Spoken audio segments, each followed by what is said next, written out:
Good morning. I call to order this meeting of the Mission Fulfillment Committee of the University of Minnesota Board of Regents.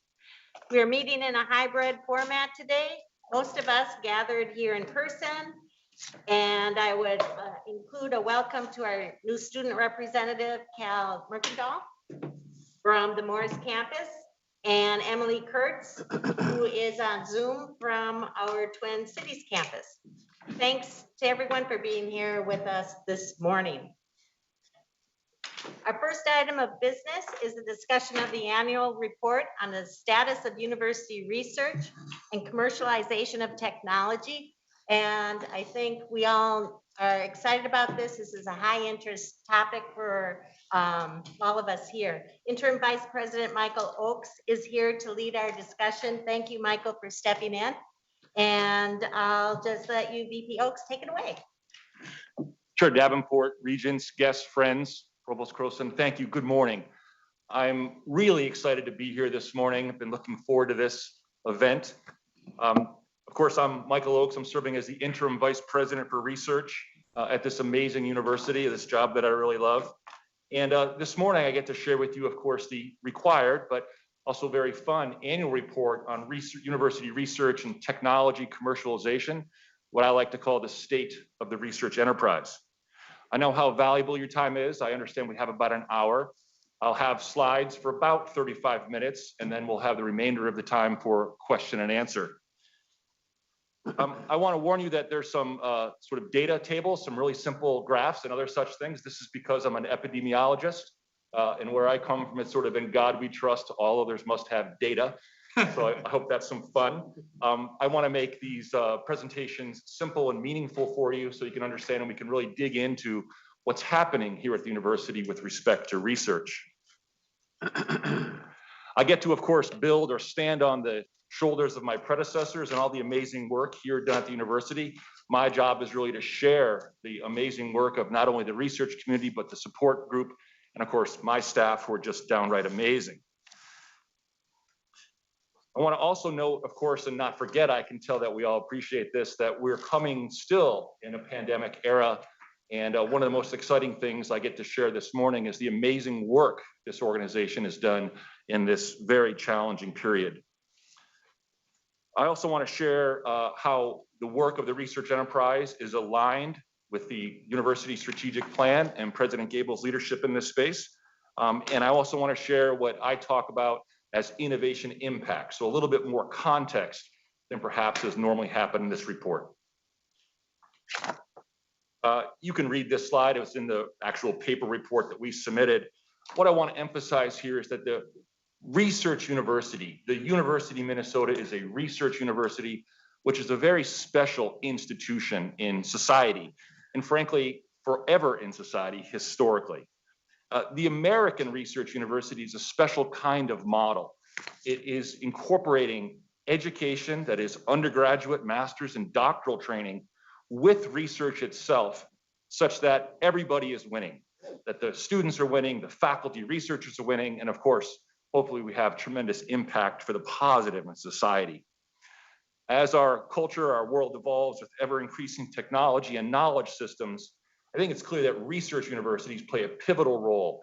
And I just want to really emphasize that because, us here in these halls, we talk a lot about education and obviously undergrad education, a key strength of this amazing place. But the research endeavor is superbly important as well, particularly for the state. A lot of leaders use words and have value words. I've sort of always talk about four that matter a great deal to me, and I use them whenever I can. And these are, of course, excellence, integrity, responsiveness, and impact. And I think for me, these typify or exemplify the importance of research, the research enterprise here at the university.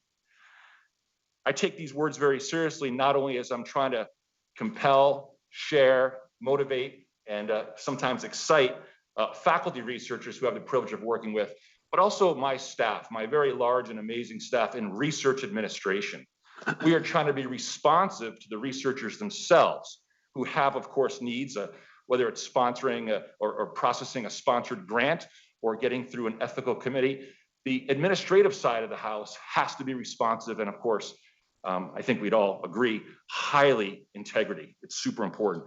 In this era of sort of diminishing trust in public institutions, the university's collective research just can't be compromised. So this notion of integrity is super important. Of course, impact is something I talk about a lot. I like to use the term innovation impact, which is to say that the idea of innovation is not sufficient for me. I want to have impacts.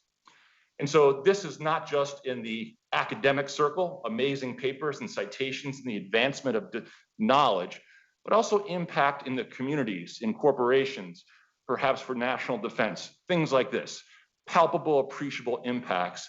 And I think this is an important part of our research university.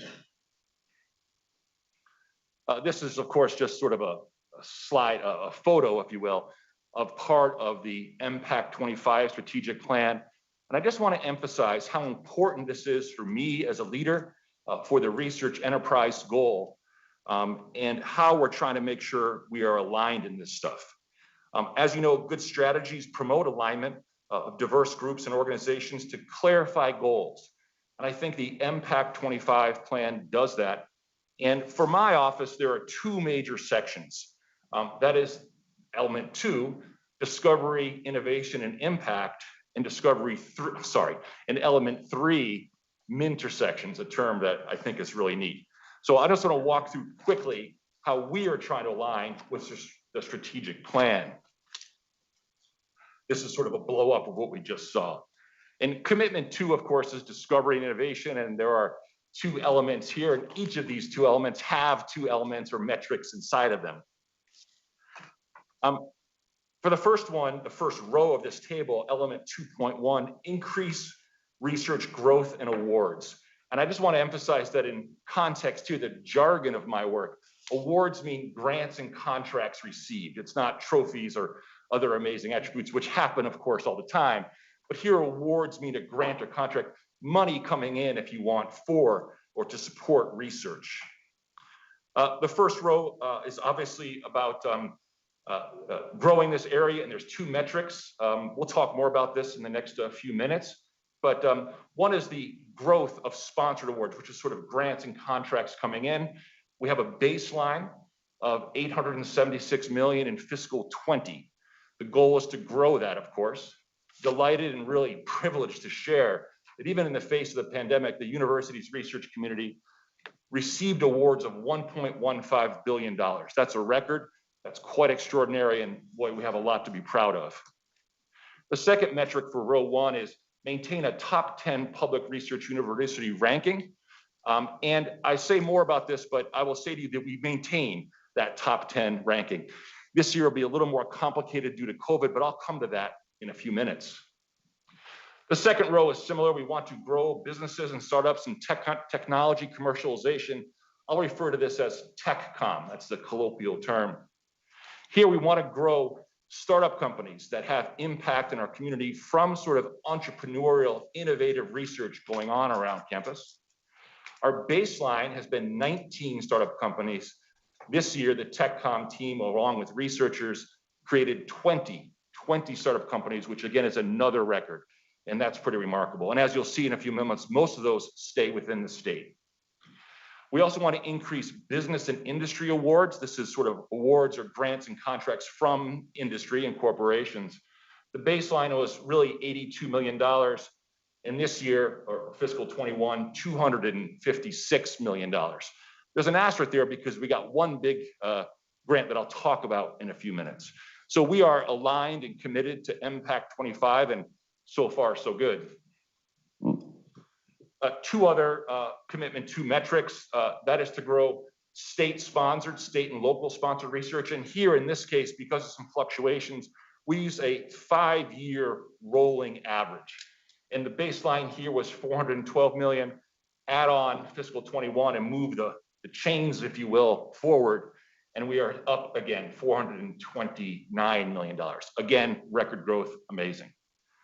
Next is rankings. There's all kinds of rankings. One we'll talk about, and I'll share more in a few minutes, is the ARWU, or Shanghai ranking. The goal here is to get in the top 35. We are currently ranked 40, which is where we were. I don't have many concerns about that, just to say that's what that metric is about. Intersections is such a beautiful idea, and I love to talk about it when I get to talk with business leaders and researchers and everyone else. The idea is to have impact in the state of Minnesota, innovation impact with respect to research.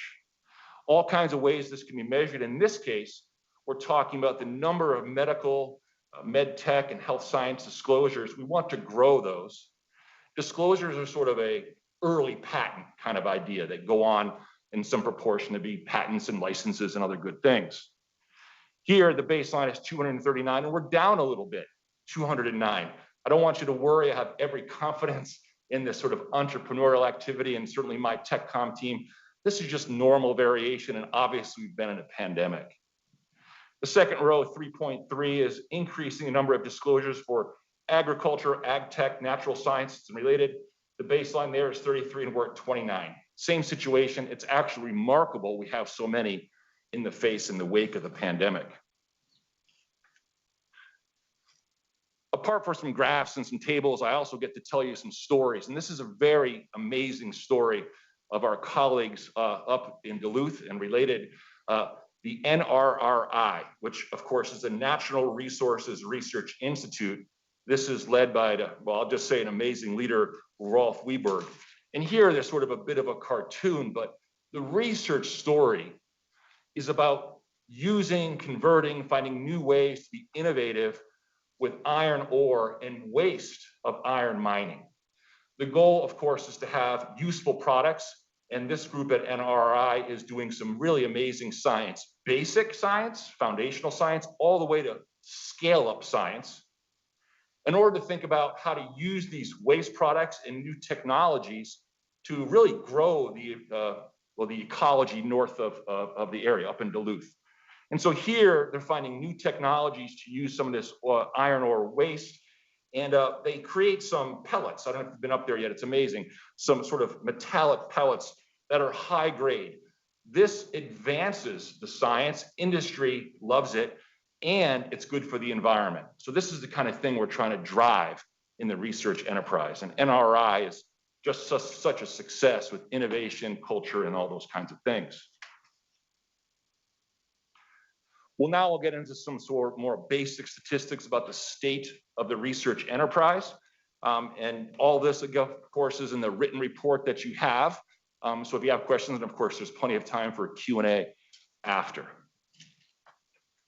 As I mentioned, a record year of $1.15 billion in externally received research awards in fiscal 21. I just want to, again, emphasize how extraordinary this is. This is money coming in to the university for research, and it really is a testament to the faculty, to the support staff, my team, and so many others. Really an amazing metric. Where does that money come from? I'd like it to come from one person. That hasn't happened yet, perhaps down in the future, but it comes from various sources. And I'll talk for a few minutes about the sources that drive this $1.15 billion in awards. First, the biggest source is the federal government, in particular, the National Institutes of Health, or NIH. You can see circled on the donut graph there, $355 million from NIH. I'll talk more about that when I talk about some of the progress of the medical school, but that's a big chunk and that's very exciting, and it really helps us with respect to rankings of the research enterprise.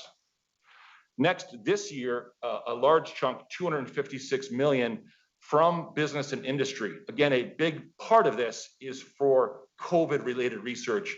I'll talk about then that and others. Sort of to the bottom right, about 4 o'clock, you see NSF. That's the National Science Foundation, a very important component of federally sponsored research, $83 million. The other federal is Department of Energy, USDA, and other major federal agencies. And then local and state at $108 million, sort of about 11 o'clock. And these are sort of the sources. And I just want to emphasize, you can see to the left, that this is part of the MPACT 2025 strategic plan. We think a lot about alignment and making sure that we are hitting those metrics. Very similar data, but now we're in a table. I want to show you a little bit of over time awards here at the university. So you can see sort of some trends, and it seemed like a data table of selected sources might be useful. Obviously, years 2017 to 2021. NIH, you can see, is growing every single year.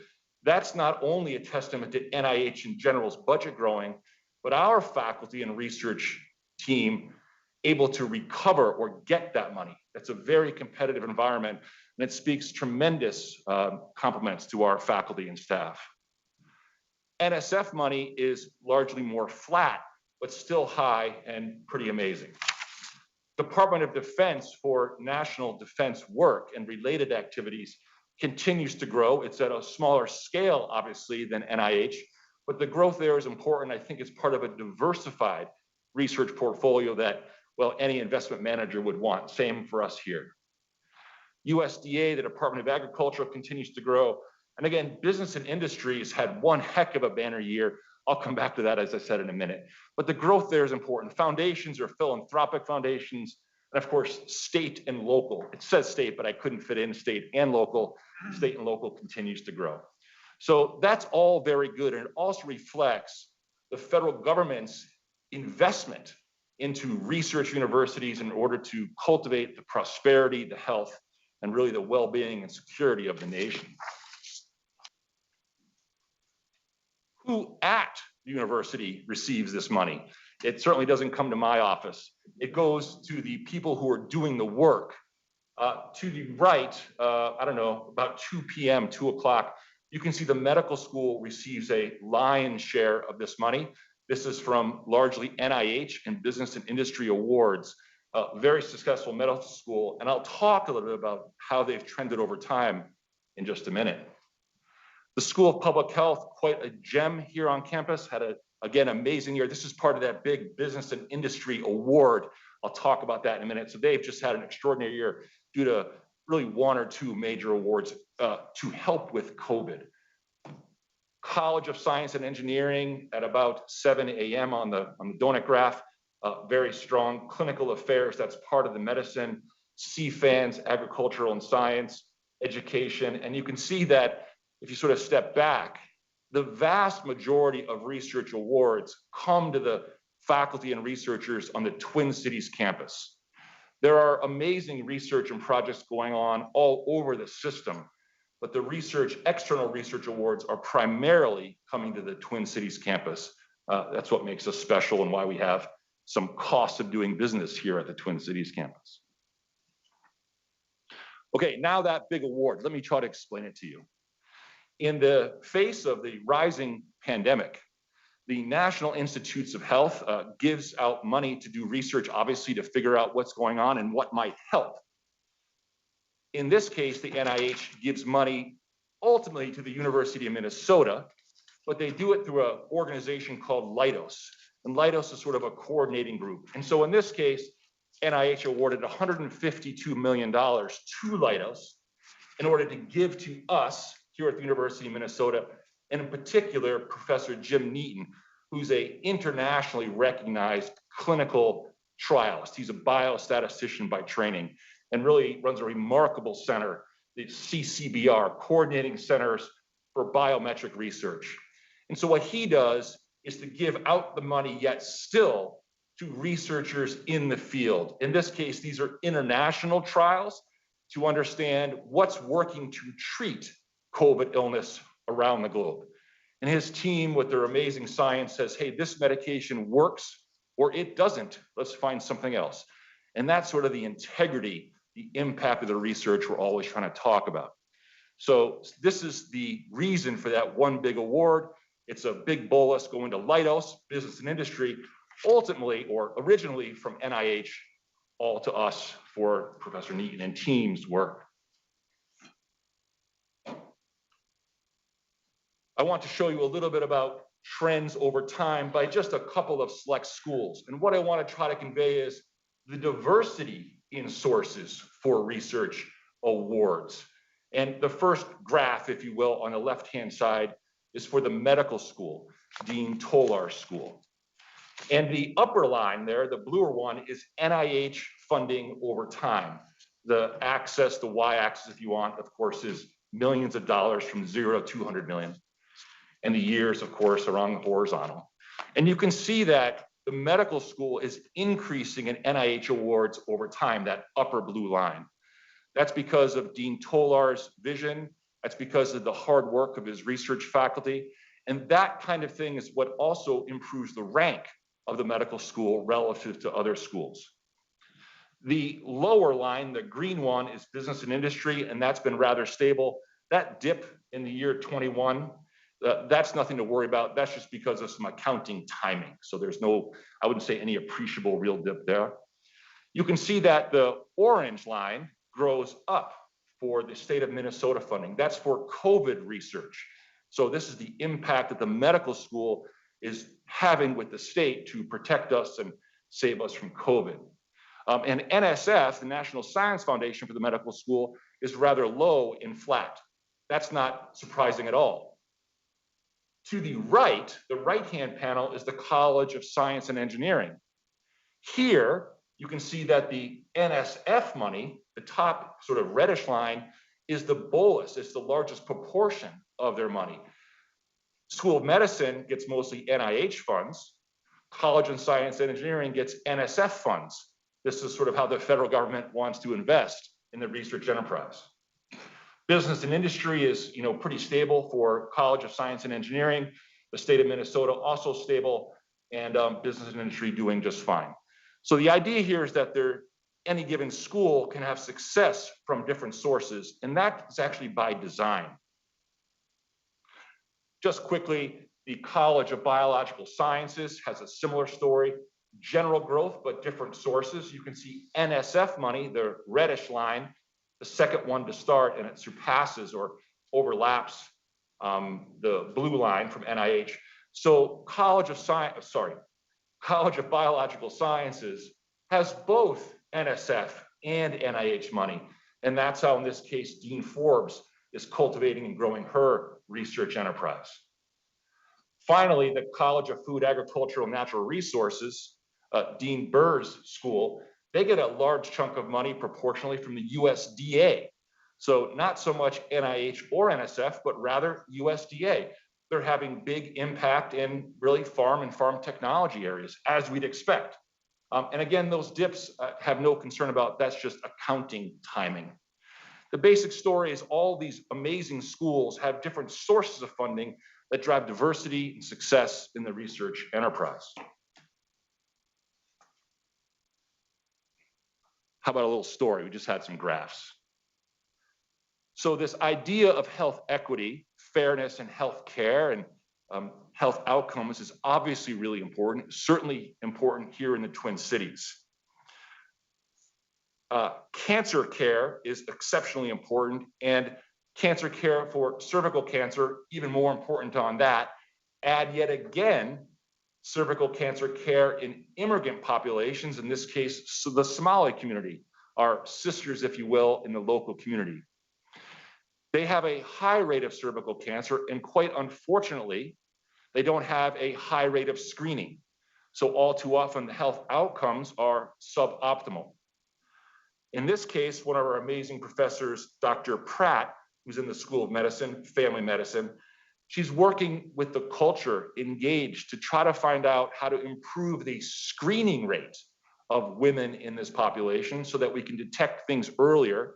And that's the kind of impactful research we love around here. Further, this work is a collaboration with others at the University of Washington in order to drive it not only here, but in Seattle. So this kind of collaboration is multidisciplinary. It is collaborative across universities and certainly important and impactful. Amazing work from Dr. Pratt. As we think about health equity and other kinds of justice concerns, one of the best parts of my job is I get to incentivize, cultivate, and sometimes grow research activities. I don't get to give out a lot of money, but I can give seed funds. Well, recently, and certainly in the wake of the death and murder of Mr. Floyd, I was able to establish a new internal grant sort of seed fund project, social justice impact grants. And here we have researchers across the university system apply to my office. There's a screening process, peer review, and we can give them out some small amount of funds to get going on research projects In this case, and what I really like about it, is research projects to address or solve social justice issues, not just identify problems, which many people are good at, but to help solve them. That's the kind of impact for the state, for the region that we're really trying to drive. Second, we also have recently established a new award to incentivize and get people excited about impactful research, quite consistent with the Minter section's goal of MPAC 25. Here, I just really moved some general award money, it's not new money, just moved it around, and created a new award whereby researchers submit to us their stories of their research impact. And then we pick 2 per year, give them a nice award, and celebrate their success. Here, what my office gets is submission of many amazing stories of research that we can then share outward so that we can explain the amazing work of the research university to the larger public and continue to garner support, trust, and so forth. And of course, the researchers get all the prestige and a little bit of money that I can afford and really enjoy celebrating. So these are the kinds of things we're doing administratively to drive success. Okay, just a few minutes on some rankings and comparisons to sort of know where we stand. First, this is a bar graph, obviously, of research expenditures. Please note I've shifted from awards to expenditures. Obviously, awards are money coming in, and expenditures are research dollars going out. The National Science Foundation, NSF, records and sort of ranks research universities on expenditures, hence the shift. So these are the rankings, if you will, of the top public research or R1 universities. You can see Michigan is usually always in charge. They're very good at this stuff. University of Washington, San Diego, UCLA, and so forth. And obviously, University of Minnesota is ranked 10th. With just $63 million more in expenditures, we can surpass University of Pittsburgh, assuming they don't spend more themselves, of course. $322 million, and we can surpass that school that just lost an axe. So that's always, of course, one of our goals. I will note that Georgia Tech University is sometimes in this group. They're not in this one. This is because of COVID. When we sort of hibernated or shut down our big research university in the face of COVID, we, of course, spending dropped tremendously. Georgia Tech and some of the schools in the southern part of the state came later to that decision. So their spending was, in my opinion, artificially up. So technically Georgia could be in there, but I think that's just a blip due to COVID, and it's always complicated, but I just want to, make sure that's clear, that the old quip from Mr. Twain was lies, damn lies, and statisticians. I do not want to do that to you. Here are research expenditures for what I consider comparative or competitive universities, all sources over time. Obviously, I had University of Minnesota in the appropriate maroon color, so that's maroon. Michigan is blue, the Axeless School is green, and you can see how these things grow. The sort of point of this graph is all of our major research universities are growing in expenditure over time. So while we may have a banner year, in order to have ranking success, we have to surpass the others. So this is a great competitive game. And I'm not sure what to say about that, but we can dig deeper with some analytics to figure out where we might drive growth. One of those interesting areas is the expenditure of federal source money. Here you can see University of Minnesota relative to this group is a little bit low. We have a lot of state money, thank goodness. And so this is just an area of opportunity to grow. And I work with Dean Toller and other amazing deans to try to grow the federal portfolio. So some of these data analytics let us diagnose issues for at least further interest. And then finally, the graph here, this is business and industry awards. Big blue out east is usually dominant. We're doing okay, particularly this year. It's an area the president has asked me to grow, and I'll talk about that in a few minutes. We'll shift now to data and I guess successes really from the technology commercialization and new corporate engagement efforts here at the university. I'll show this sort of simple table in a few ways, and again, it's in your hard report. Obviously, consistent with the MPAC 25, we have various years, and in the circle is the 20 startup companies I mentioned earlier this morning. You can see we're growing every year, and our goal is to be about 25 a year. And the amazing TechCom team tells me that that's possible and reasonable, and we will get there. I'll now sort of pick apart different parts of this table with you.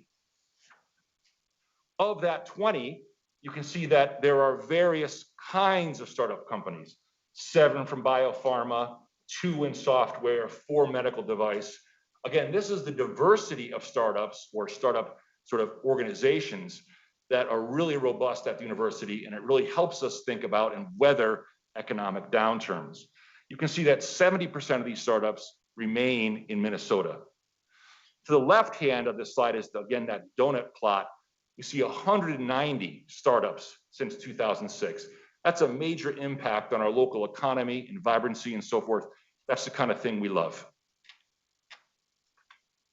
Same table, just highlighting a different piece. You can see here that I've circled the 322 disclosures. Again, these are in some sense are pre-patent disclosures. It's up and down a little bit. I have no concerns. One of the amazing things about our TechCom team is they are careful to not just do any disclosure, but to pick ones that are promising. So their success rate is very good because in some sense they're cultivating, they are screening success. So these continue to grow in general. I have no concerns in the face of COVID, but I just want to point that out to you. Another little story. Impactful, innovative research. Here's a startup, Lakeral Technologies, coming out of the College of Science and Engineering.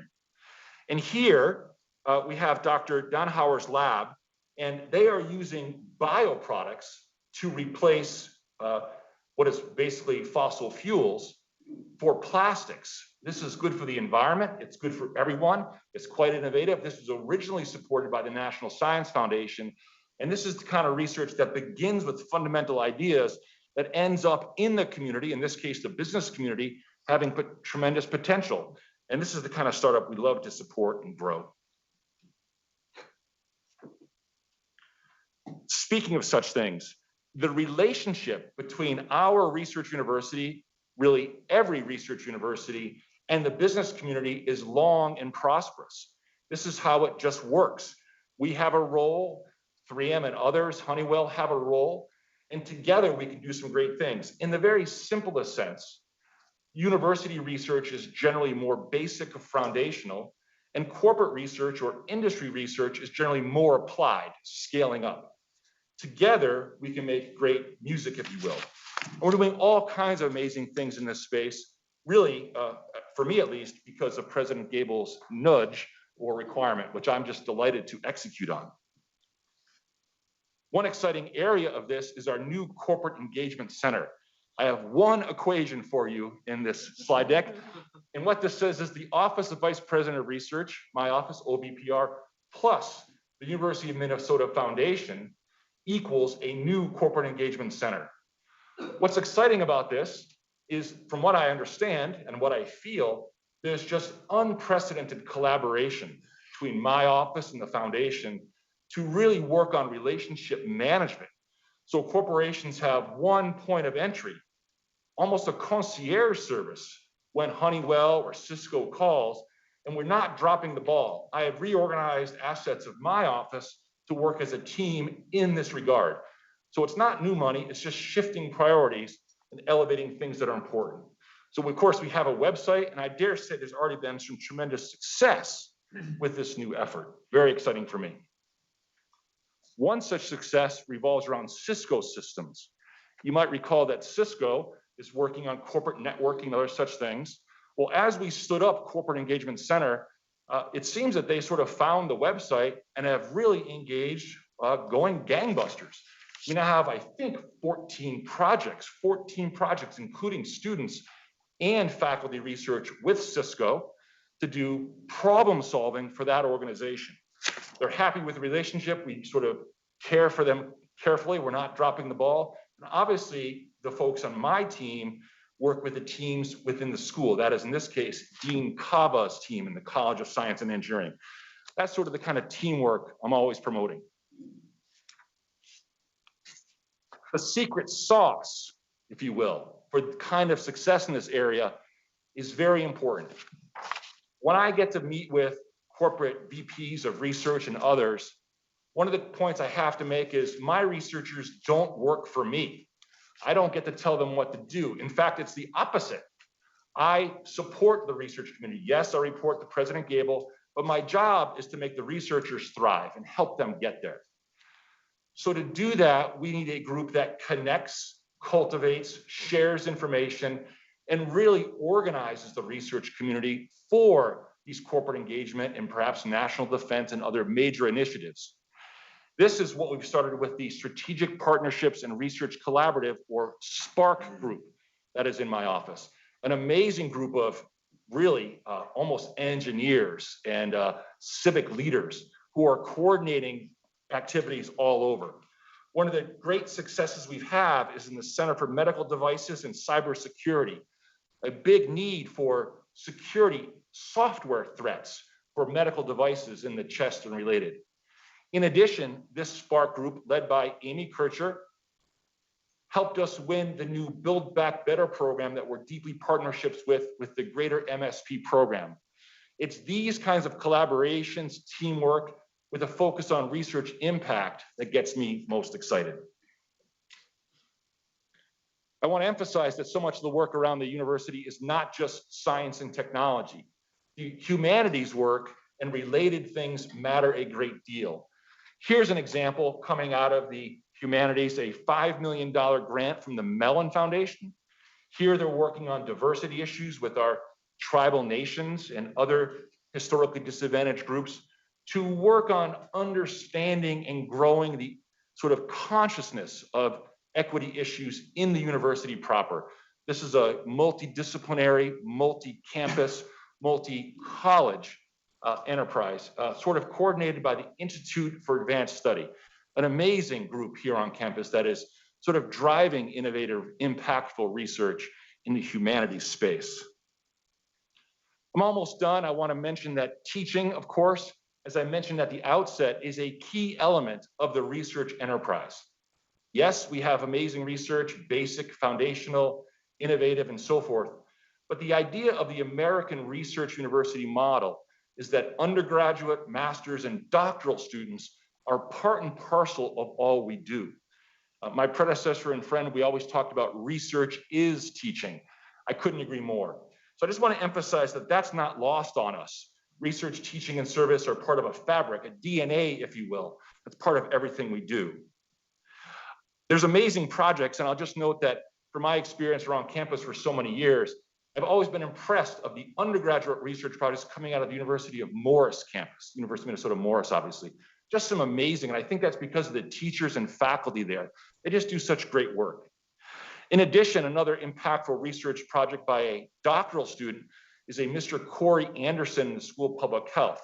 He's working on chronic wasting disease, CWD, in a deer population, a very scary prion-caused disease. And anyway, Mr. Anderson is working with policymakers, the DNR, and all over to find solutions to this oncoming storm. Real quick, my research administration, as I mentioned, is an amazing team. We do all kinds of oversight. I like to say we try to promote ethical research. Sometimes we have to put up guardrails, and sometimes we have to redirect people. That's just part of the big enterprise. It's an amazing team. I want to emphasize that we're trying to use more data analytics in this space. One of the big problems of certainly health science researchers is the massive regulatory burden they face. To go from a fundamental idea into a medicine that's working for people can take 15 years. Part of that is regulatory burden. We need to reduce that while maintaining the standards. So we're now using in my office data analytics like this graph you see here. It's just an illustration of the turnaround time for an application being submitted to the ethics board, the IRB, and then being ultimately approved. You don't want to go too fast and be sloppy, but you don't want to go too slow that research is being burdened. Our goal is to get the median turnaround time about 40 days. quite reasonable. And you can see from this thicker blue line, the group is achieving that almost even in the face of COVID, which has changed everything.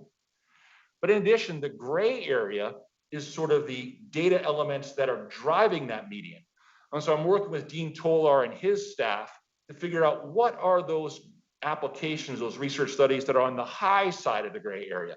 How can we pinpoint those, diagnose the problem, and get them through faster? That's sort of the data analytics we're trying to drive through my office. Okay, let me wrap up. The future of our great university research portfolio. Federal investment, NIH, NSF, USDA, all growing, approximately 14% on average. We want to take advantage of that. The state of Minnesota is clearly still investing in us. We want to prove our worth and continue to get more. Corporate partnerships growing, very exciting area of research. I really want us to be a problem-solving university and all that that implies. Senior Vice President Myron Franz and I, in February, will talk about place-based initiatives in this space, which is to say innovation corridor and corporate engagement. So we'll be coming to you again in February to talk about that. Very exciting. There's always challenges. I'll just leave it at international dynamics, all kinds of things, certainly in the place of COVID. Internally, again, we're moving from not only interdisciplinary, but to problem solving. Anyone who can come to the table with a solution is most welcome.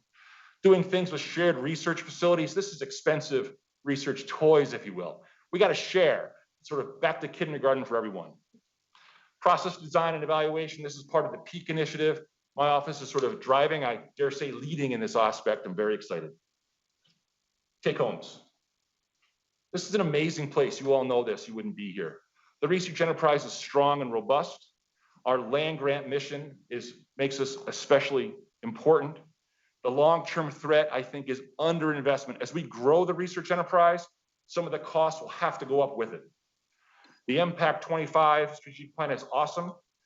I like to always end many emails with #team. I think working together is really the way to go. And with that, I'll thank you. Great. Thank you, VP Oakes, for that excellent presentation. And also, one, thank you for embracing your role. And second, representing and demonstrating the commitment of that broad community, those working with the impacting research and really reflecting upon that special institution that you well represented throughout your presentation. Love the charts, the graphs, the stories. And with that, questions or comments? We can start with Regent Powell. Thank you, Chair Davenport. Interim Vice President Oak, thank you also for your leadership, and just echo what the chair said. I mean, we're proud of the work, we're proud of the response, you know, and how we helped when COVID, the startups, you know, all the research. It's really exciting, and it's really exciting to see, and we just want to thank you and recognize you. So I have one comment and then a question. I'm not really sure I'm right on this, but I think from a previous presentation that I've seen you made on the Office of Technology Commercialization, it seemed like we collectively sort of supercharged the growth and the effectiveness of that enterprise, maybe going back 10 years where the numbers really started to head up. And I think it was, you can tell us, but I think it was, you know, we strengthened the office, we strengthened training. I mean, we had a strategy, we did a bunch of things, and it's really worked well. And as we think about the research enterprise, you mentioned that we think we have an opportunity to perform better in terms of federal grants.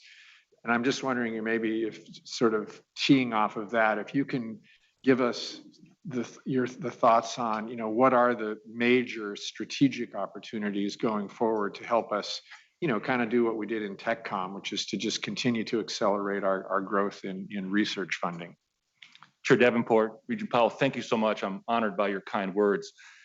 Yes, I think the TechCom growth was a strategic plan, has worked tremendously. The leadership there, my colleague and partner, Rick Hipsch, runs an amazing shop. With respect to the federal research grants, that pot of money will continue to grow, it seems. There are more people interested in getting that money, so the competition is fierce. Amongst my colleagues, the senior research officers at all the big research universities, there are two general ideas that we talk about that will continue to drive growth and success in this area. One is community engagement, which is to say, getting out sometimes of what's called the ivory tower. I don't love the term, but getting out into the real world and asking people in all kinds of communities, the national security community, obviously corporate community, and communities, neighborhoods, if you will, what their problems are, and really being partners instead of a cloistered group. The basic foundational research is the bread and butter of the university. That should never change. But part of the success is learning about what other real world challenges and problems are. And that sort of begs the second part that I think will drive success, which is problem solving applications. So the problem solving could be, hey, how does this atomic particle work with that atomic particle? Amazing problem solving. The federal government seems to be also incentivizing, however, partnerships with corporations, with community groups, and so forth. And it's those kinds of partnerships where real world problems are the primary interest. And how does our research community be well positioned to address that? So with partnership with the provost and so many others, we work on trying to bring faculty, researchers, support together and incentivize a career growth of a young research faculty, for example, so that she or he can have those partnerships, address those real world problems, and be success. So this is a very conscious and appreciated challenge to garner more federal support. And it's some simple things like seed money to get enough data to go for the bigger grant. It's also some incentives about how we recognize or appreciate unfunded university research, which is sometimes awesome, but too much unfunded research is an opportunity cost for what we should do with seed grants and so forth. So it's those plans and strategies that we're using to drive growth in that area. Hope that's okay. Very helpful. So, I mean, I think collaboration, collaborative kind of a networking leading to bigger grants from quick follow-up. I know it's hard to predict, but reading the tea leaves, what's the outlook for federal funding for research going forward the next 4 to 8 years? Yeah, Chair Davenport, Regent Powell, I think that the tea leaves for increasing support from federal research dollars will only increase in the next 4 to 8 years. We expect a 14%-ish, on average increase this year. I think that'll continue. Obviously, depends on Congress, but my understanding is the appetite for impactful problem-solving research from the federal government is growing in a way that is really advantageous to us. But with that, of course, our research community has to participate in those solutions. So I think the growth is continue. I don't know after 8 years, but I think we're good.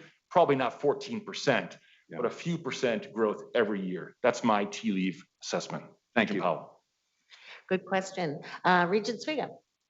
Madam Chair, thank you. VP Oaks, thank you for your enthusiastic report and your perspective, your attitude of sharing with your team. And I think that's really, really good and very, very positive. You have to understand at the horseshoe level here, 30,000 foot level, we get used to the $1 billion. So that's a mark out there now. And just for your understanding, next year after that, the mark is $1 billion, and anything over that is gravy. My question though, and I don't mean this to sound negative at all. If you turn to slide 53 that you had.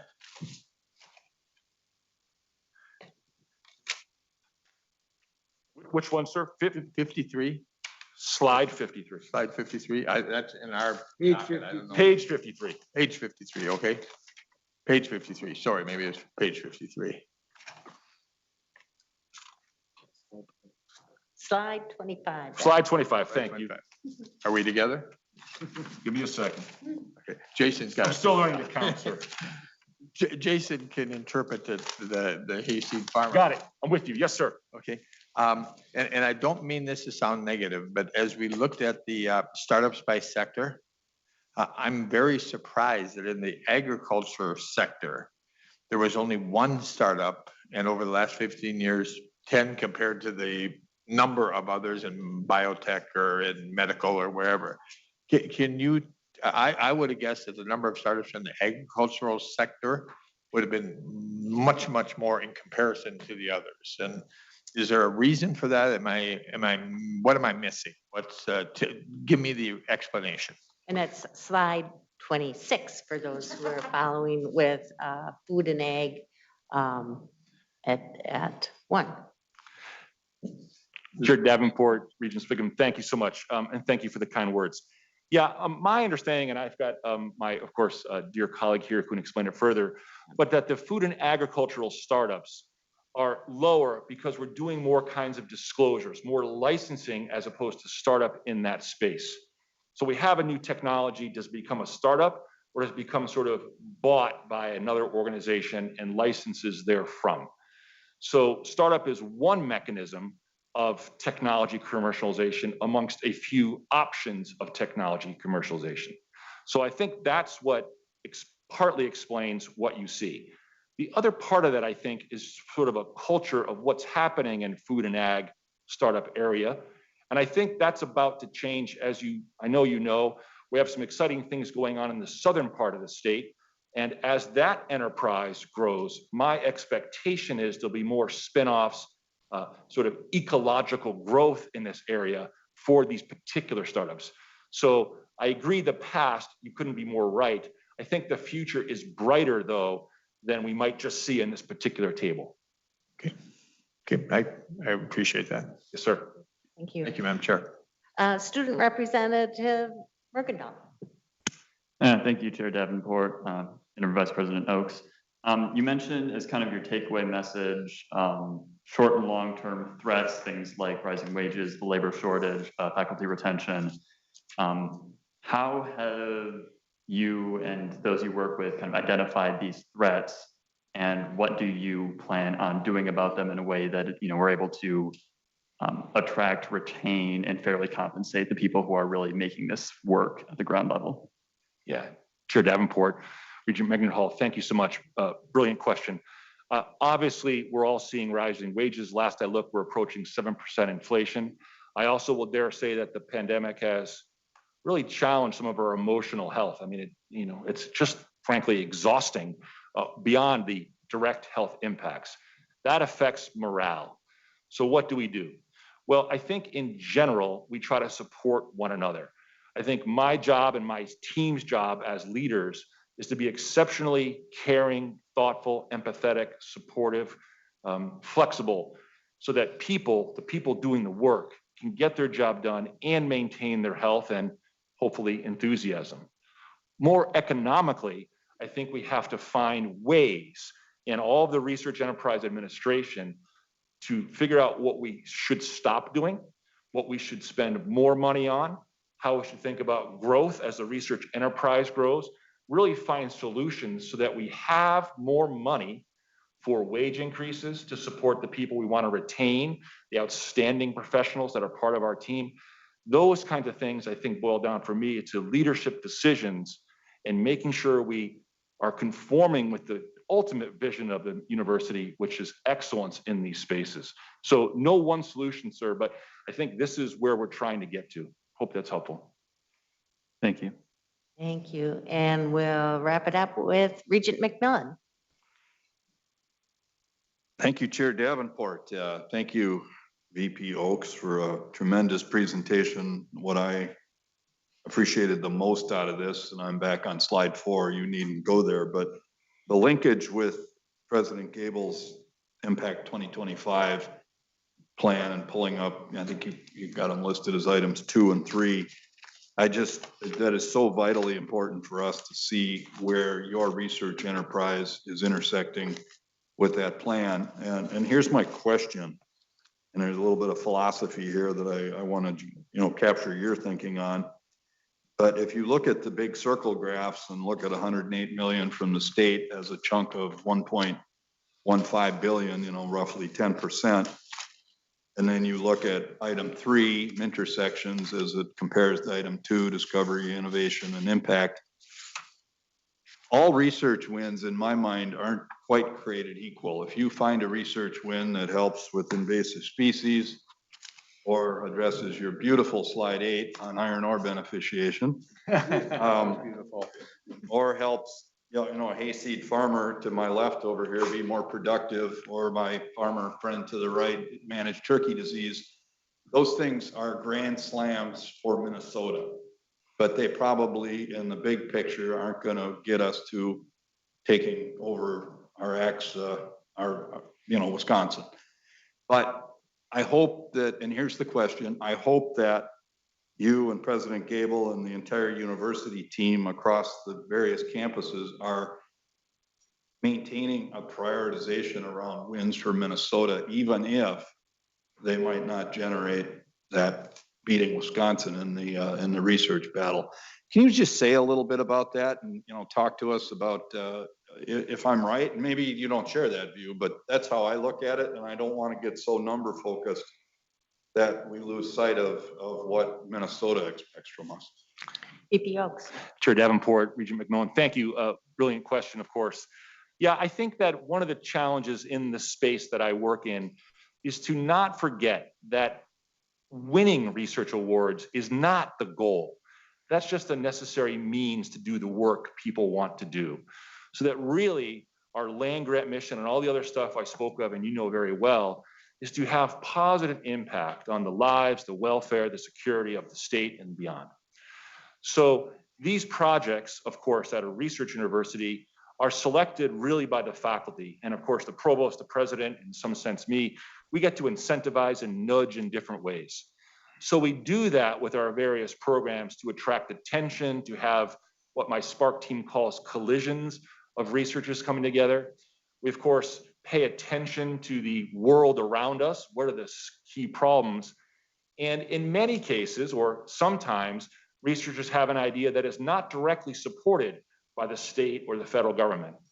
In that case, that's where my office and the modest amount of money I have to support new innovative projects to get things going. The research does take money, but for the right project, for the right impact of the state, which is the goal, we get to move around some assets and get that done. It's also true that I get to work with the provost and her deans about how we want to select the next generation of university leaders and researchers. And we can find people who are interested in this kind of work, whether it's chronic wasting disease, whether it's iron ore issues. And this is really exciting. So there's many levers for the administration to obviously align with and drive the president's strategic plan. So I just want to emphasize that, yeah, we have a lot of graphs, there's lots of data, $1 billion and all that, but that's just a mechanism to do the real work. And I want to also emphasize, if I might, part of the real work is maintaining trust. The institution of the research university has taken some hits, some to be fair, some are fair in my opinion. But if we can continue to elevate and grow and earn public trust in what we do, I think we can continue to be more effective over time.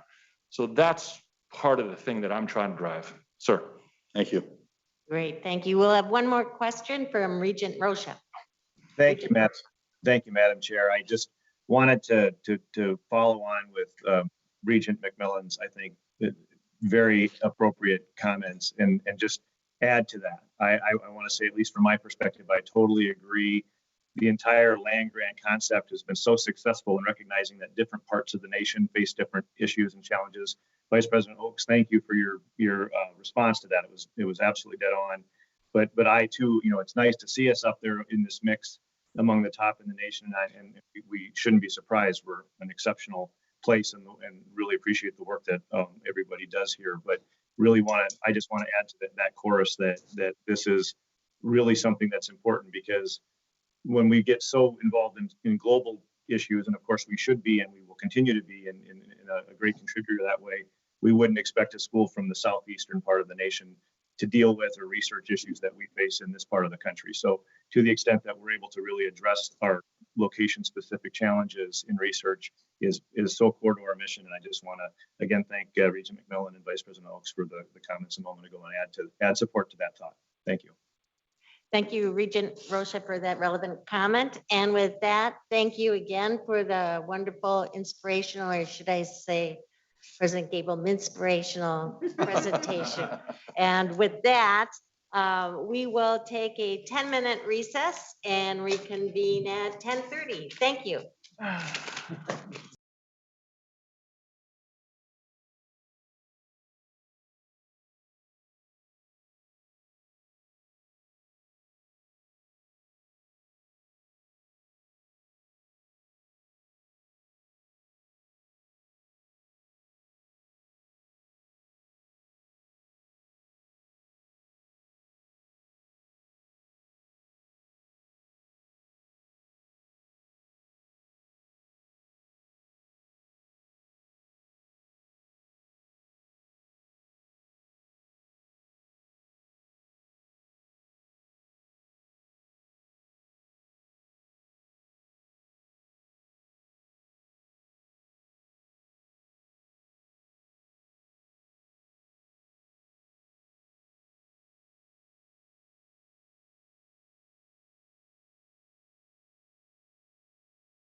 call the Mission Fulfillment Committee back to order. Our second agenda item is an overview of institutional factors that can enhance or inhibit multidisciplinary work.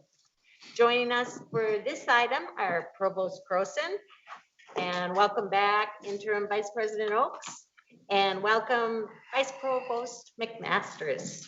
Provost Croson, would you please start us off? Thank you, Chair Davenport and members of the board.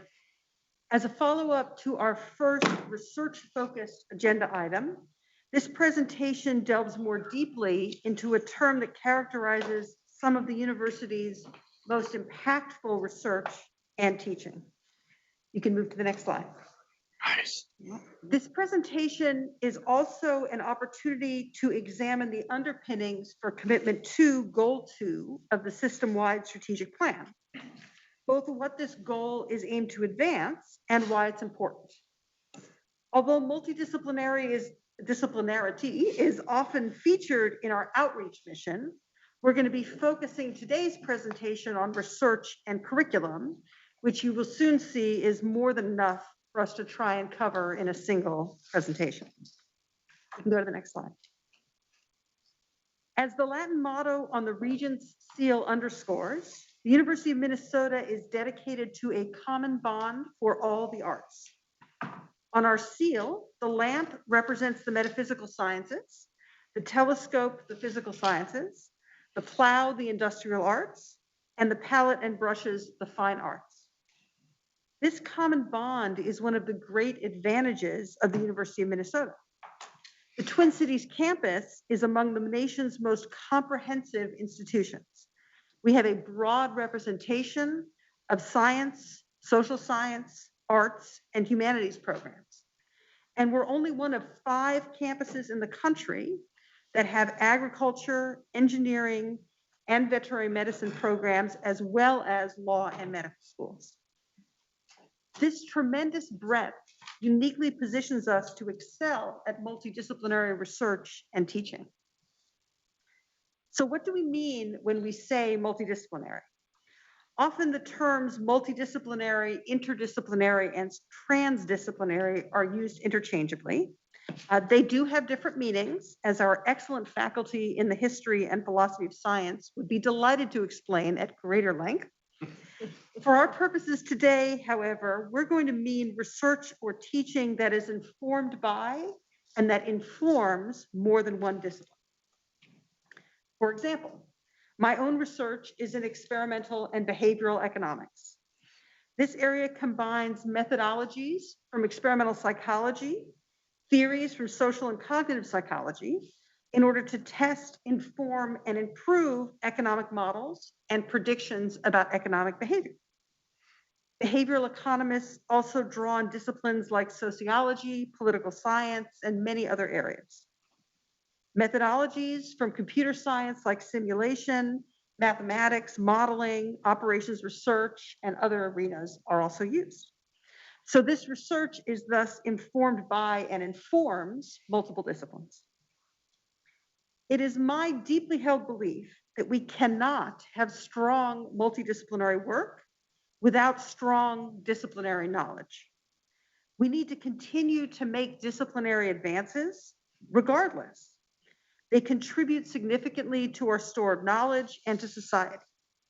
But strong disciplines are also critical for strong multidisciplinary work, because the fundamental value of multidisciplinary work is to bring multiple perspectives and deep expertise to bear on complex problems. People at the table need to be experts in their field. And while it's true that a single discipline can have multidisciplinary aspects to it, as my own research does, when we talk about encouraging multidisciplinarity, we're primarily talking about finding ways to bring scholars and teachers and learners together who wouldn't typically encounter each other in the normal course of disciplinary work. The reason we define multidisciplinarity in this way is that we want to focus our efforts on identifying where it is not already happening naturally and why. We want to understand the perceived barriers to multidisciplinary research and teaching and determine how to reduce and remove them. It's although we're spending a little bit of time talking about why we want to encourage and measure this work. As with most measures, increasing multidisciplinary opportunities in research and the curriculum is a stand-in for the real goal, which is greater impact. As Vice President Oakes mentioned in his previous presentation, much of the growth in federal grants is often tied to multidisciplinary research. By bringing to bear insights and models from multiple perspectives, we achieve a more complete, deeper, and more impactful understanding of a given issue.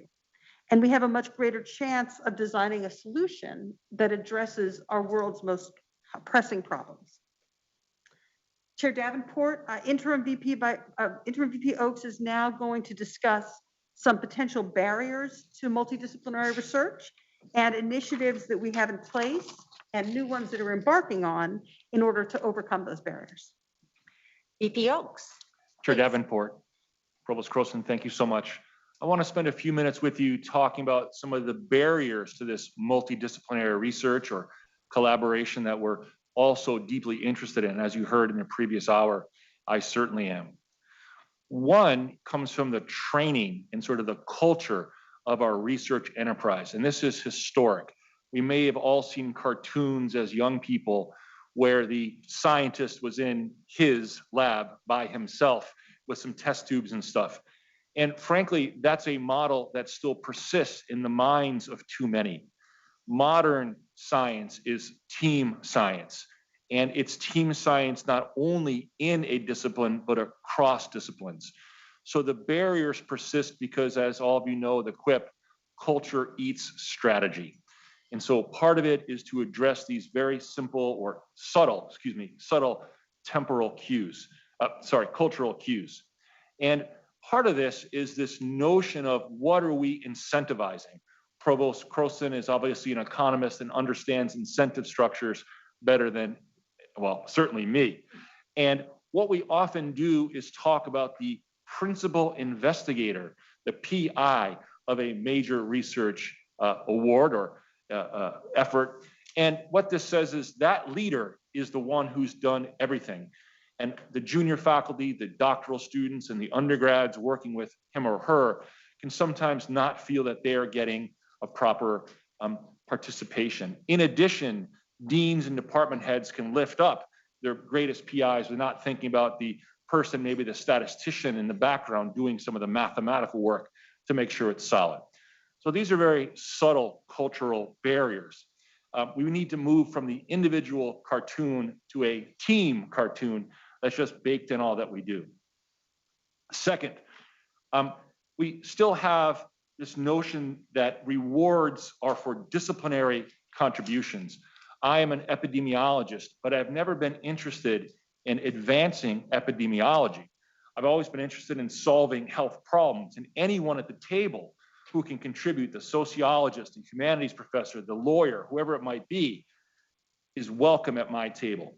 So this notion of what is our real goal, is it to advance the discipline or is it to solve problems? And it should be both at times. And I couldn't agree more with Provost Croson that in order to have strong multidisciplinary, you need disciplinary. Here we're talking about a nuanced thing. We want a little bit of both. Specialization in language is ironically super difficult across disciplines. I'll just share, even with some of my attitude, I worked for many years with an urban planner, distinguished professor here on campus. And it was years before we understood what each other was talking about. The language of the science, of the perspective on some very simple things turns out to be difficult. The people who can span those language barriers, if you will, turn out to be super innovative and creative folks. The history of science is often riddled with amazing jumps in innovation by someone coming from one discipline into another and seeing things new. But that requires an understanding of what the host language is, if you will. Finally, of course, administrative and fiscal structures. This is about how we're incentivizing the PI, who gets the credit, how we offer rewards, how literally awards in the sense of award, plaques and things. We're working hard to incentivize team awards as appropriate. And this is just part of the barriers that we are all working on. Next slide, please. So how are we doing this? Well, how do we address multidisciplinary research? Well, traditionally, and I think quite effectively, we have research centers. I'm privileged to have 11 interdisciplinary and multidisciplinary research centers report up through my office. These are groups who are spanning boundaries, or in fact, often ignore boundaries in the most wonderful way. We have Minnesota Futures various programs, which is to say, get together and solve problems, regardless of where you're from. If you can contribute, you're most welcome. As I mentioned in the last hour, my Spark team has these things called collisions, which is kind of a funny word, but it brings people together and say, hey, get in a room and just talk. Here's a soda pop and a glass of ice water, lemonade, and just talk for an hour and just see how each other is thinking about problems in the world. I also say that these collisions happen across the academic boundary, that is into industry, into community, and so forth. And funding agency requirements, as I mentioned in the past hour, are changing. The notion of, oh, my research might impact policy. We often want a letter or engagement with the policymaker herself. So tell me why this senator or congressperson wants this research to change. That's increasingly happened. So these are the activities that are going on. As I mentioned earlier, and it's not just mine, the provost in her role has many impact awards and grants. And so we're working on this together to incentivize these collaborations and multidisciplinary things. And as she said, multidisciplinary gets tricky at times. Years ago, as part of a university group, we were talking about this, and someone said, well, you know, the classical English professor is different from the Renaissance English professor. And that's true unless you're a chemist. So perspective really matters. As I mentioned earlier, we have these shared research facilities. These are big, expensive microscopes and stuff like this. So instead of having an individual investigator use support money to buy his or her own, forgive me, toy, we buy it for the group and then have schedules and proper maintenance and training. And this is shared research facility. We're making great progress here. And of course, as you all know, given the Mintersections effort, the strategic plan from President Gabel, this is what's driving our efforts to work, cultivate, grow multidisciplinary work. Next, Chair Davenport, if I could, I can turn the baton back to the provost or to my colleague, Bob McMaster. Thank you. Please go ahead, Dr. McMaster. Yes, Chair Davenport, members of the committee, I'm going to spend a few minutes talking about multidisciplinarity in the curriculum. In addition to overall rankings, the U of M pays special attention to disciplinary rankings, often through formal accreditation. For instance, ABET, interior design, speech, language, hearing sciences, journalism. Often these specialized rankings, these accreditation processes we have, do not have space for multidisciplinary work in the curriculum. For instance, ABET, which is the engineering accreditation, fills much of the 120 credits that are necessary for a degree in engineering with science and technology classes, thus leaving little room for additional kinds of work. Within majors, most of the instruction must focus on major requirements, and there's often little space for adding multidisciplinary coursework within those departments. Of course, as Vice President Oakes mentioned, many faculty were not formally educated in multidisciplinary research and teaching, but discover connections as they mature in their academic careers. So departments must focus on delivering the core curriculum to ensure timely graduation for our undergraduates. And a few of the majors, interestingly at the U of M, are already multidisciplinary in nature. I'll say more about that in a moment. Another constraint for multidisciplinarity in the curriculum is the current budget model. It makes it difficult to team teach, even within departments, but certainly across boundaries. 75% of the tuition goes to the course designator and 25% goes to the student's home college. Departments have to deliver their core curriculum, and faculty are expected to really focus on those courses. We do have an alternate model here. It's called the Grand Challenge curriculum. I'm going to say more about that in a moment as well. And we did develop for those courses a new tuition model where we split the tuition 50-50, as well as provided some additional incentives for teaching these multidisciplinary courses, some upfront money to develop it, and then in addition to that, some professional development funds again, as incentives to get faculty to work together in the curriculum.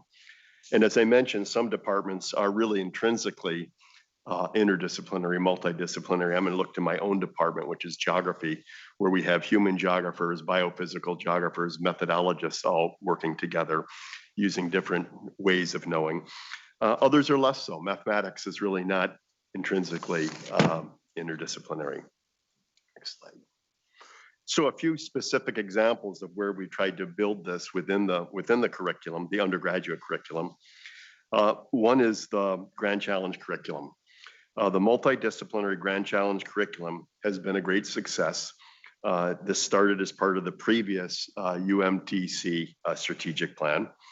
Our UMTC Grand Challenge curriculum courses address important global and societal issues through solution-oriented interdisciplinary approaches to learning.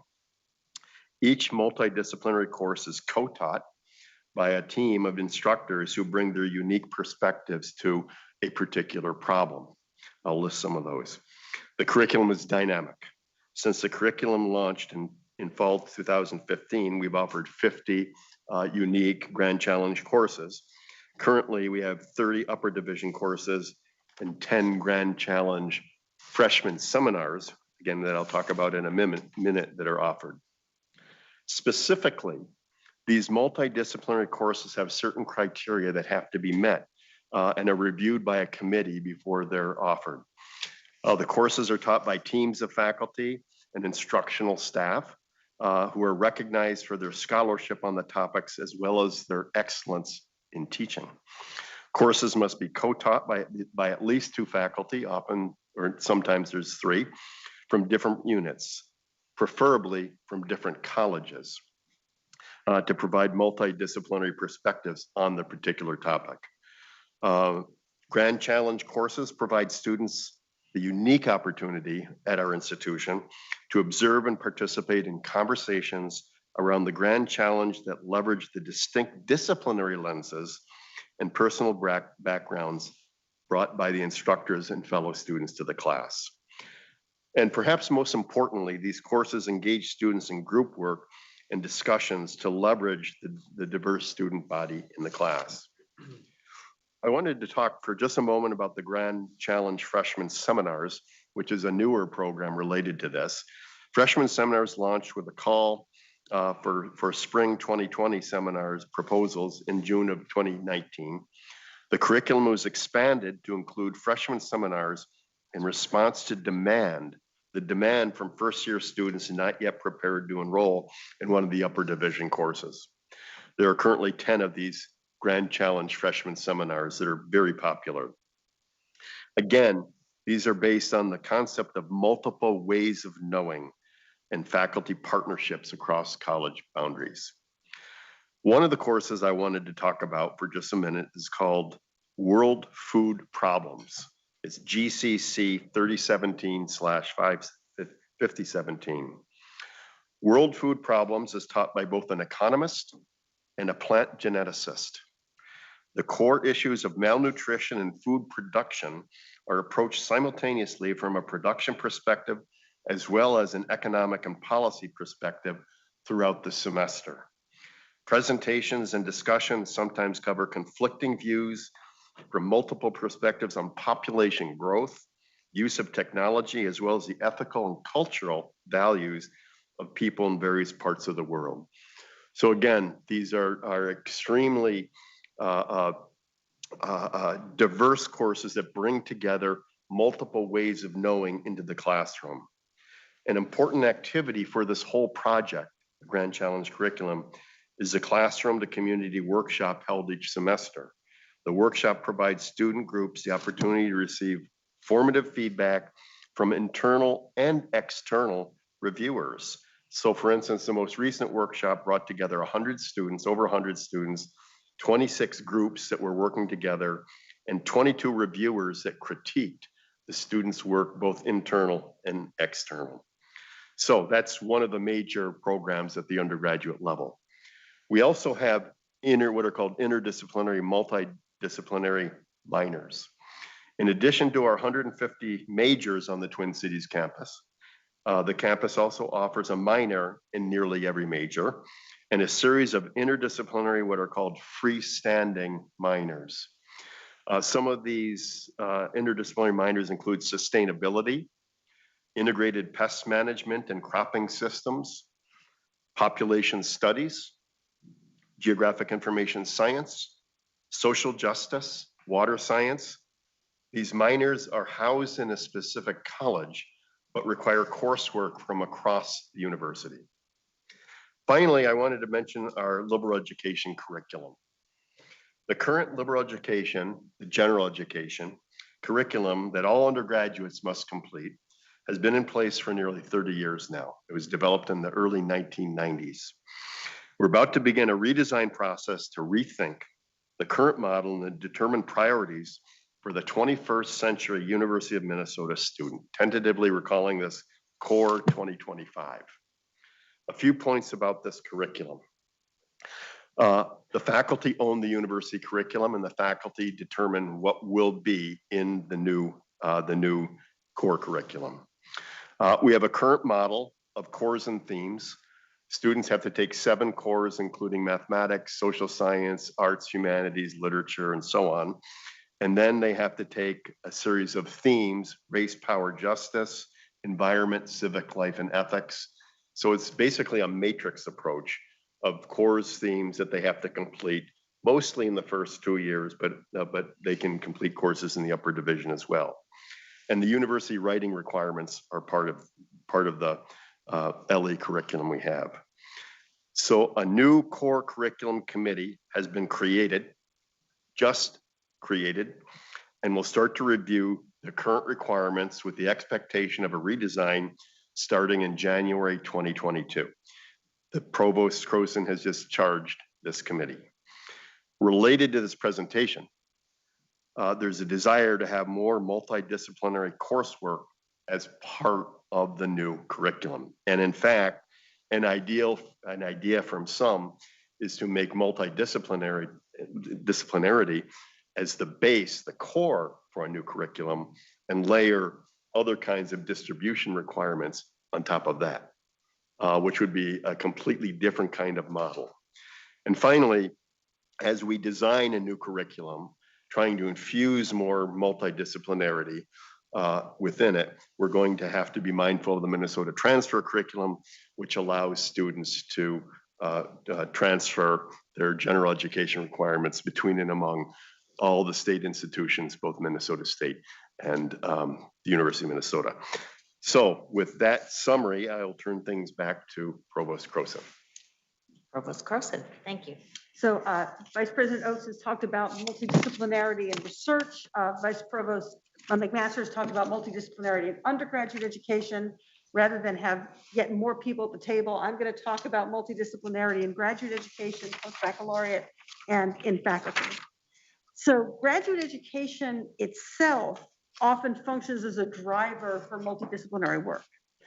Within graduate programs, it is often the research interests of the graduate student that helps the individual faculty member to broaden their own areas of inquiry. At a recent meeting with an external review team that was here to review one of our research programs, one of the visitors said, if you want faculty to work in a multidisciplinary way, you put a graduate student in between them. In my own career, my graduate students have often been the ones leading me in new directions. My own research on international trust, on charitable giving to public radio, and on Islamic microfinance were each inspired by particular interests of a PhD advising. However, at the individual level, graduate students who seek to become faculty can face barriers to multidisciplinarity, especially in approaching an academic job market that seeks out and rewards disciplinary excellence. So one way we address those barriers is by requiring faculty outside of the student's department to serve on doctoral committees. This provides the perspective of individuals in other fields to the student and informs their work.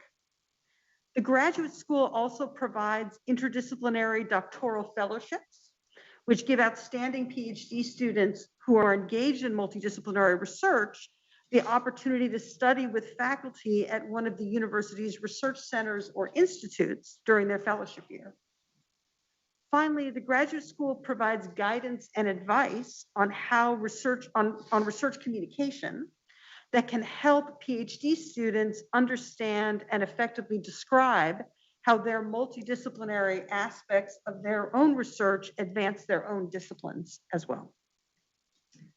Employer needs are another driver for multidisciplinary education, especially in professional programs.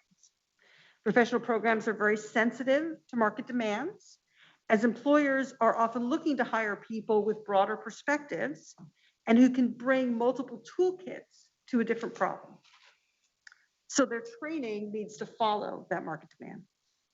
This is especially evident among our health sciences, where we have significantly invested in a raft of programs providing interprofessional education to nurses, doctors, dentists, veterinarians, and other healthcare professionals, encouraging them and training them to work together in teams as is becoming the industry standard in their professions. So in addition to these efforts to encourage multidisciplinary work among graduate and professional students, we also encourage and empower faculty to cross disciplinary boundaries. As in all of the other areas, academic leadership has a key role to play in setting expectations, expressing support, providing incentives, and demonstrating our commitment to faculty who want to engage in multidisciplinary scholarship. Some of the levers we use are described here. So the first is guiding the promotion and tenure and promotion process. In 2007, the Regents approved revisions to the board policy on faculty tenure. The added language to the general criteria for tenure emphasized that interdisciplinary work, public engagement, international activities and initiatives, attention to questions of diversity, technology transfer, and other special kinds of professional activity by the candidate should be considered in the promotion and tenure process when applicable. This amendment was very important because traditional recognitions of faculty excellence are often disciplinary. Are you publishing in the leading journal or the leading press in your area?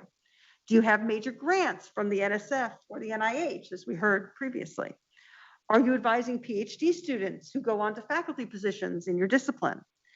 And perhaps most telling, do experts in your discipline, external experts, evaluate your work as being impactful and important and influential? These measures and others are typically satisfied with disciplinary contributions. It's often said you don't earn tenure at your institution, you earn tenure in your discipline. That you make the kinds of contributions that the discipline recognizes, you could be tenured anywhere. But multidisciplinary contributions are harder to evaluate.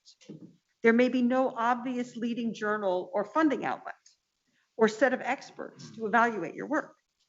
Thus, it is our duty to put our thumb on the scale, to explicitly recognize the value of high quality multidisciplinary work in our policies at our university, in order to ensure that it continues and grows.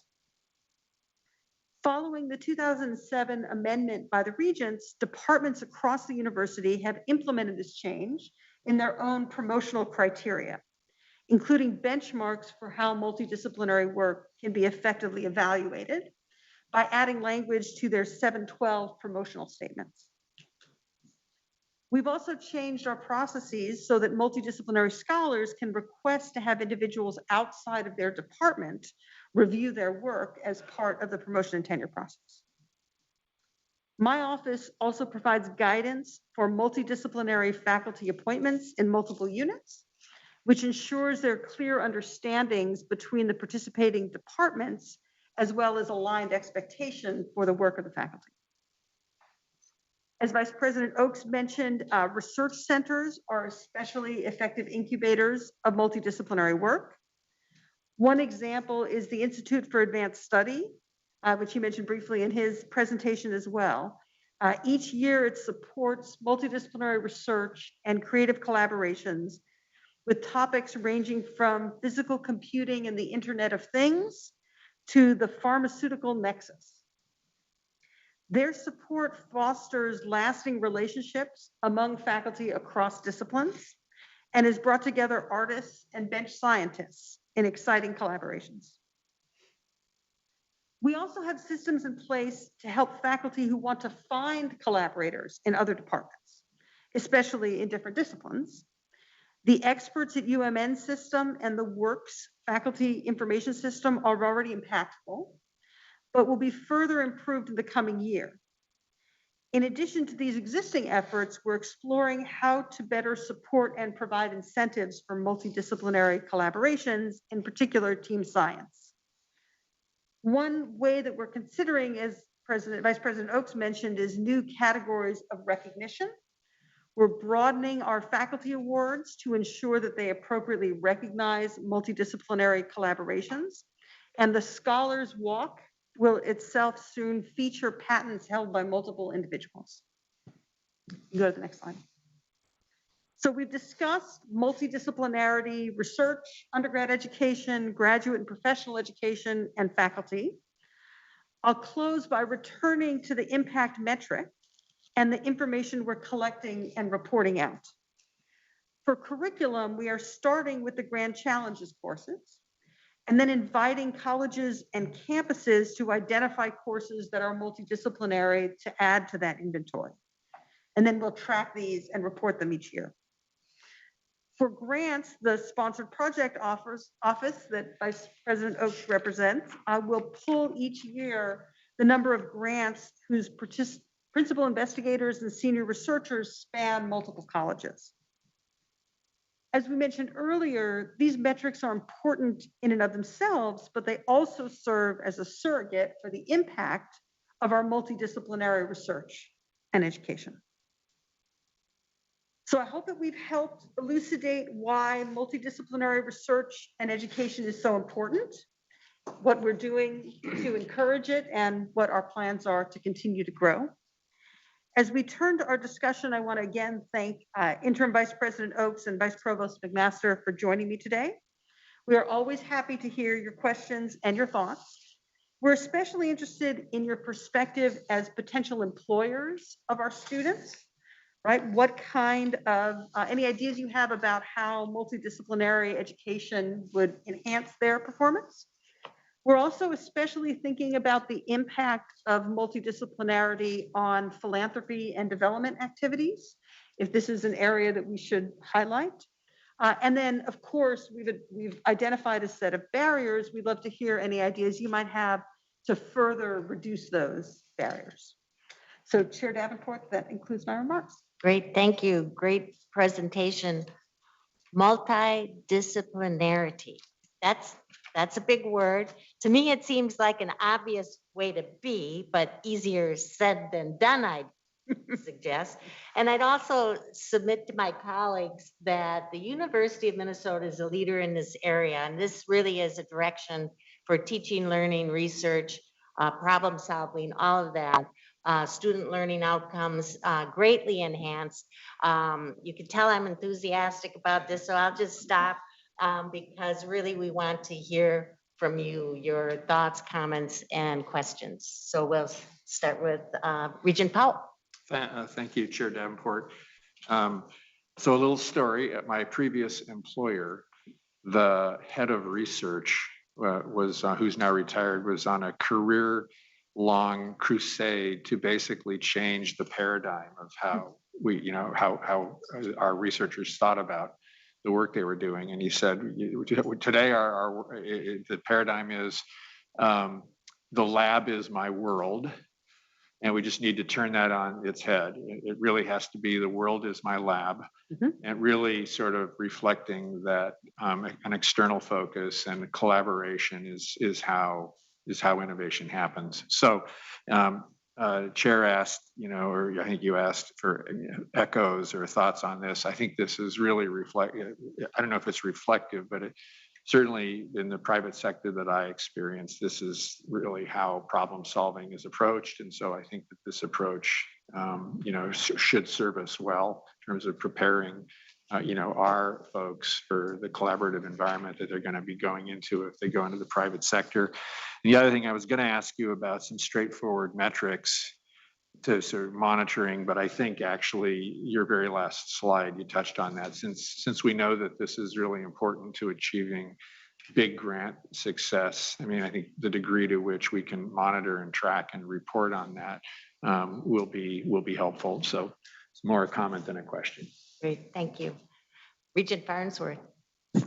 Thank you, Chair Davenport. And I just have a really straightforward, simple comment as well. One of the main questions, having reviewed the document material ahead of time that I was walking into this with, which was addressed throughout the presentation, was how this was going to be integrated with the liberal education work that's about to be happening. So that was great. And then I'll also just say, so I think I'm very confident in saying this, that some of the most enriching and transformative experiences I've had here as a student at the University of Minnesota have involved multidisciplinary interactions. And that can look a whole bunch of different ways, as we all know, much better than we may have before after listening to this presentation, and would also agree with the direction that Regent Powell was just heading in at the end around metrics. And another question I had before listening to the presentation was, how do you, measure this stuff, which is so, I'm missing the right word, but there's so many ways that this can look like. And as Chair Davenport was saying, it can be described and approached so many different ways. So just really don't have a question, but I wanted to say that from my own experience here at the University of Minnesota. And I am at the part of my career where I'm not at the point of employing other people yet. So I don't really have an answer to that, but know that have experienced this somewhat in the workplace, just from more of a colleague approach.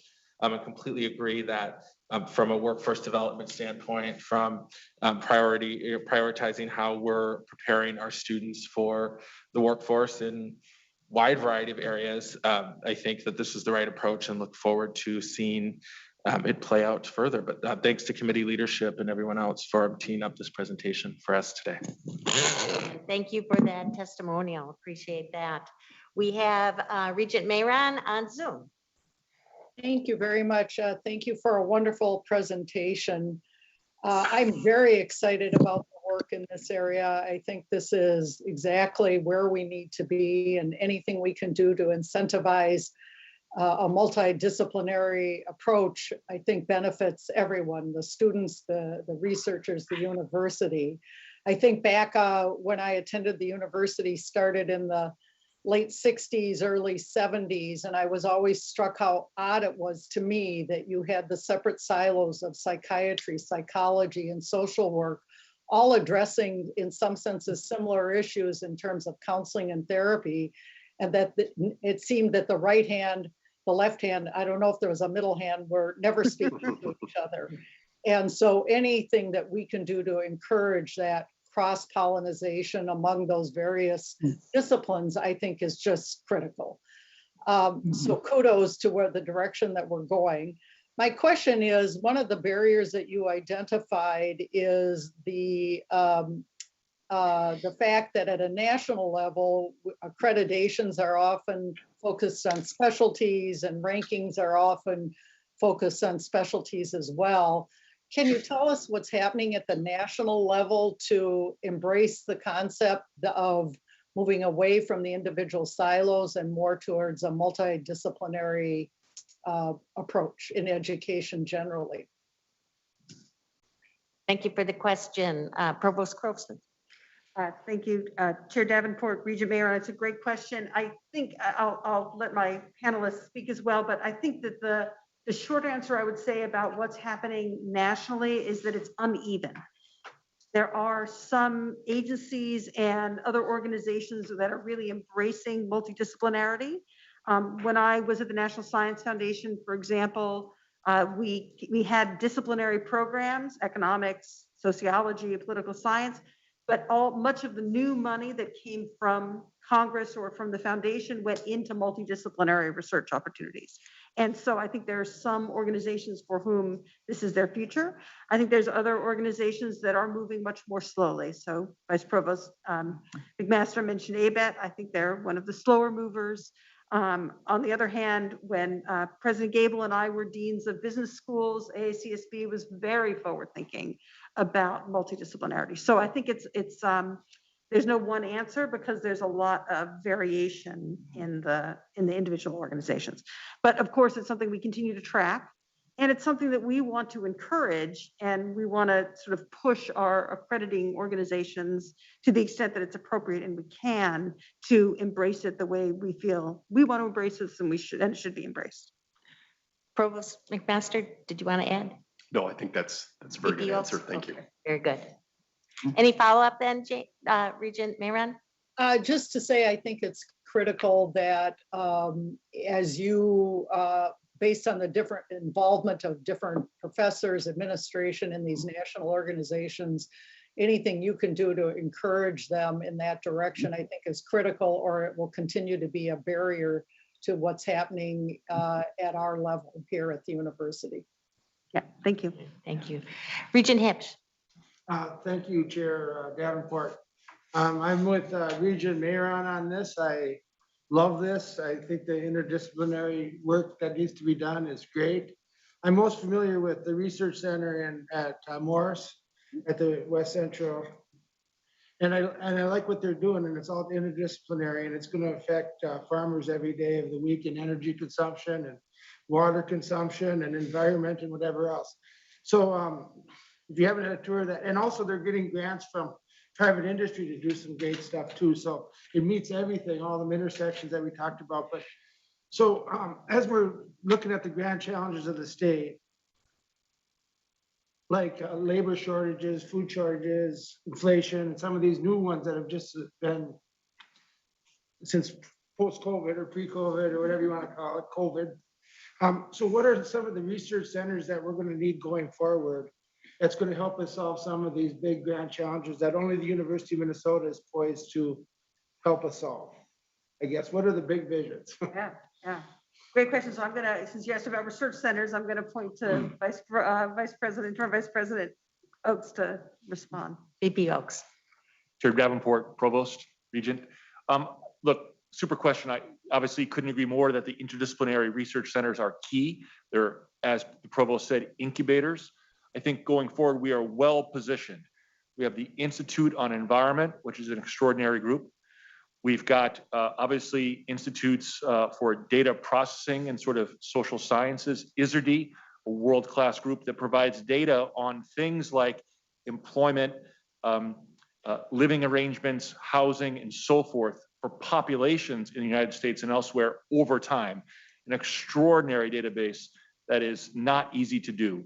So that is also well positioned. Other interdisciplinary centers on agricultural are coming and things of this nature. So I think that I'm not sure if we need anything new yet.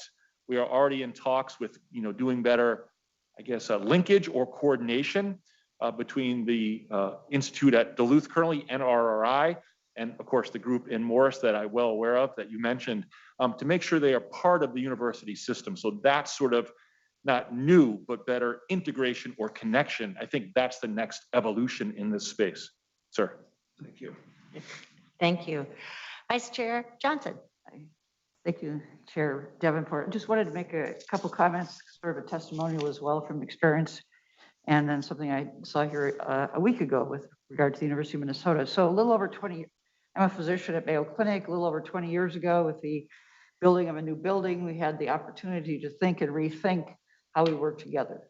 And typically in the same kind of analogous to regular academia, the medical academia, you kind of work with your own, you train in this specialty and you work there and you work with each other, and those are all good things.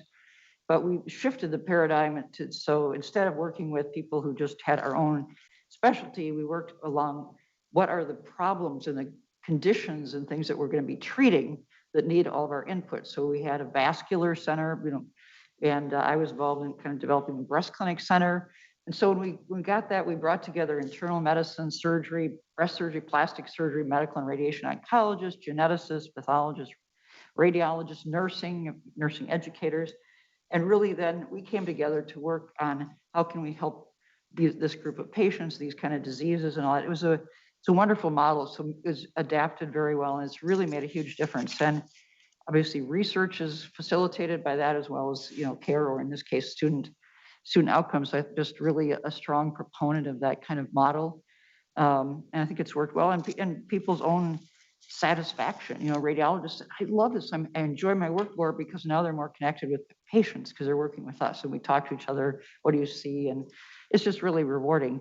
A week ago today, I had the opportunity to tour the Masonic Institute of the Developing Brain here with Dr. John Stedland and his group there. And I was very impressed because I see as they're evolving in that place, the same kind of process I just described, bringing people together of very many different training areas with expertise to work together to help the people who have neurologic and developing, brain concerns that need care. And I think those multidisciplinary models are wonderful.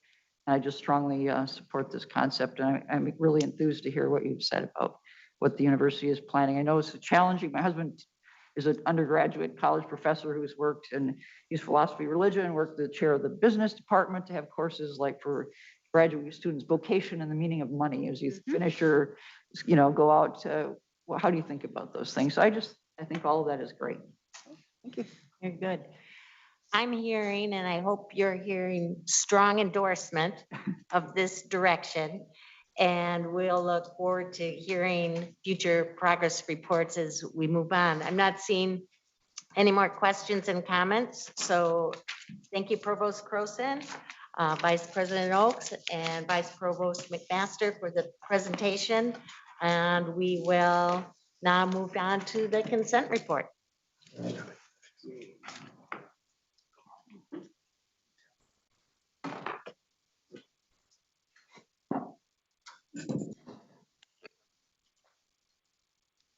And I think we're ready.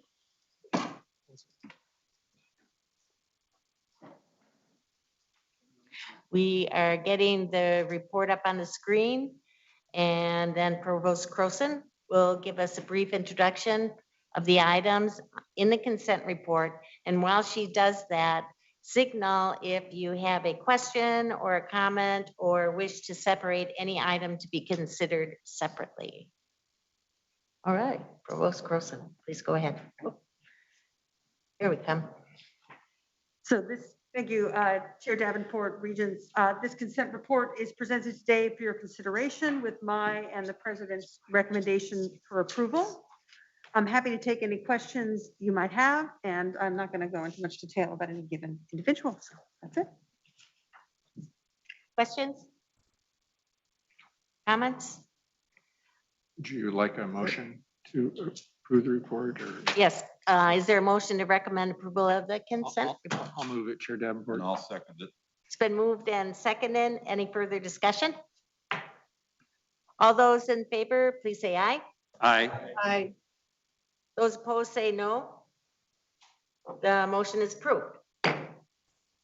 That brings us to the information items. Provost Croson, any comments on the information items?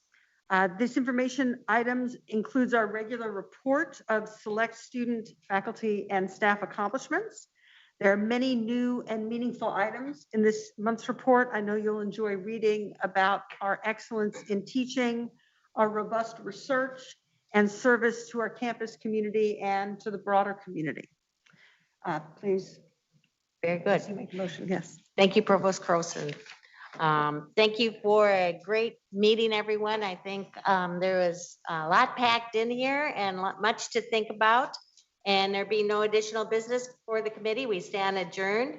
And the Audit and Compliance Committee non-public meeting will start in 30 minutes from now. Thank you. This meeting is adjourned.